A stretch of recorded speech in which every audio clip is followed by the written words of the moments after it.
Most people don't act on what they know. I promise you that. Most people don't do. I read a book titled The Knowing-Doing Gap by two professors from Stanford University. They found out, they checked hundreds of organizations and found out they hire consultants, pay a lot of money, consultants give them recommendations. They found most don't act on the recommendation. It's remarkable. I'm talking about organizations now. And it is the same thing for individuals. Action orientation. See, once you are someone who sets goals and who moves, you make that phone call, you go there, you start that business, you put in the application. Once you're an action-oriented person, you've caught 50% of the people behind you. Most people don't do. For various reasons. So I had to ask myself, why don't we act? Why don't we? I checked from a scriptural viewpoint. I said, the number one point I found, spiritual warfare. Once Satan knows you've taken delivery of the information that can change your life, he will fight you to not act on it because he knows the result of acting. He will fight you. Even Christ. Remember, when it was time for him to die, why did he have to shout at Peter, his beloved disciple? Get thee behind me, Satan. He wasn't calling Peter Satan. But as he was telling his disciples, I'm going to go to the cross, they're going to arrest me, I'm going to die. The Bible says that Peter took him aside. It's in Matthew 16.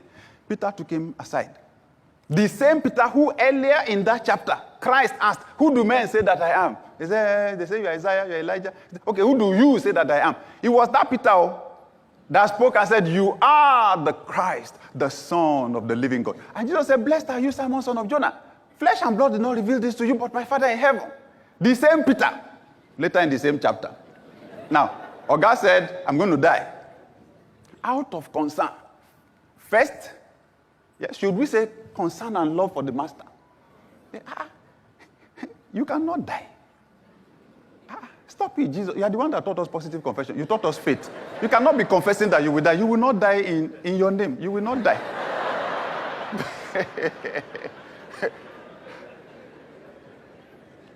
Secondly, out of self-preservation. If this man dies, there will be problem. The last time we were in a boat and we were at the risk of drowning, it was the man that saved us. When his mother-in-law was sick and Jesus went to the house, he just touched the woman. The fever disappeared. He said, yeah, my insurance, my life insurance, my health insurance, everything. You will not die. Why did Jesus react violently? Because even though Peter was doing it for whatever reason, Satan was the one actually taking advantage of his fears to speak to Jesus, to stop him from going to the cross. And if he did not go to the cross, the world was doomed. That's why Jesus reacted violently. Oh, God, you don't understand. Satan is now speaking through your mouth. I know you love me and you care for me, but right now, now Satan, I'm hearing Satan. So get thee behind me, Satan! Some of us will have to do that this year. Be careful so that somebody will not slap you. So, because people have different temperaments, okay? Do not say I did not tell you.